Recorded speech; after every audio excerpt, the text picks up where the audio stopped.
Ah, hello, madame.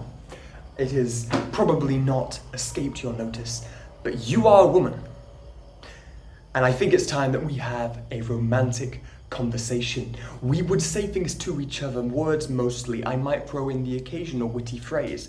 You might consider laughing, as you have nothing to say. I would compliment you as appropriate, but I wouldn't get too carried away, perhaps commenting on your admirable punctuality and the fact that you're never late. I might even indulge you and highlight the symmetry of your face and that from side to side there really is no change. Then we might foray into a moving discussion of contemporary literature where if you are hush and pay ample attention, then I have no doubt that you will learn something of tremendous personal or even spiritual value.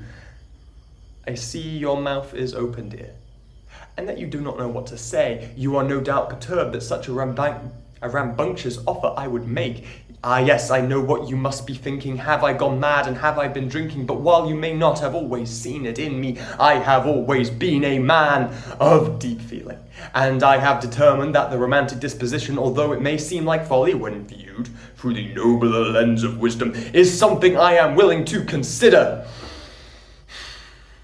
for the sake of principle.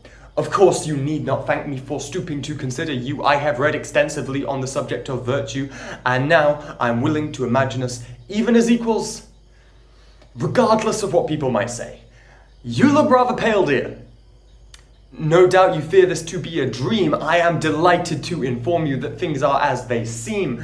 No doubt you have never dared to imagine that such a happiness could be yours. Your meekness is to your credit. It is a worthy cause. However, I would encourage you now not to question the improbability of your luck, but rather press forward and enjoy the sublimity of our shared future.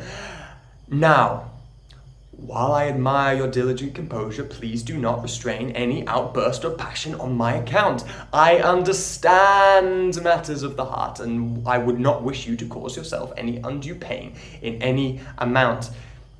I am willing to admit that you are not unhandsome, perhaps even fair. In fact, I think I can say, quite decidedly as somebody who has an eye for such things, that you are slightly above average. You mustn't attempt to spurn me now, out of a misplaced, although understandable, feeling of personal inadequacy. Please understand that it is my personal pleasure to honor you with my affection, and that this declaration of the romantic intention is something that has the potential to even bring myself a measure of personal satisfaction and equanimity, while the greater joy is indeed yours. You could be forgiven for thinking that you would be doing me some service, and while I would of course not begrudge you these feelings, I would lovingly prompt you to assume a broader, more open-minded, holistic perspective, to the degree of course that you are capable. You must of course be wondering which of your personal qualities and attributes have warranted my attention. You needn't ponder any longer. I was just about to contribute and mention. Firstly, your teeth. They are orderly and uniform. Their form reminds me of the mathematical perfection of Hampton Court Palace. Secondly, your neck is elegant and swan-like. It reminds me of the great exotic birds of Africa, and if you will allow, no doubt such a feature is useful for seeing over crowds. Thirdly, when we take a stroll and the moon is clear, I cannot but resist but gazing at your ears. They have a mysterious beauty to them, and when they catch the light, I dare assert that there is nothing more elegant in sight.